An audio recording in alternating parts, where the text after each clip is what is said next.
தம்பி காசு கொடுப்பா. டீ வேணா வாங்கி தரேன், சாப்பிடுறீங்களா? டீ வேணா, காசா கொடுப்பா. அண்ணே இதுங்களுக்கு சாப்பாட்டுக்கு பஞ்சம் இருக்கானே, எவனாவது ஒரு புண்ணியமா போட்டுருவான். ஏதாவது சரக்கு அடிக்கலாம் கேக்குறீங்க.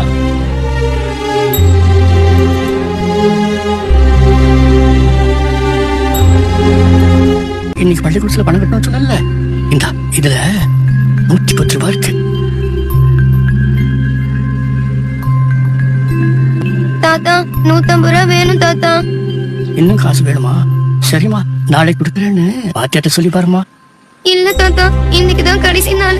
இன்னைக்கே பூரா காசையும் கட்டணும், இல்லனா வெளியில அனுப்பிடுவேன்னு வாத்தியார் சொல்லிருக்காங்க. இதுக்குதான் நானும் உங்க கூட வரேன்னு சொன்னேன். நானும் வந்திருந்தா இன்னும் கொஞ்சம் காசு கிடைச்சிருக்கும்ல. படிக்கிற பொண்ணுமா, புத்தகத்தை மட்டும் தான் தூக்கணும், பிச்சை தட்ட தூக்க கூடாது. இரு பாக்குறேன். அம்மாடி இங்க வாமா. பாப்பா வாமா வாப்பா. என்ன கண்ணு?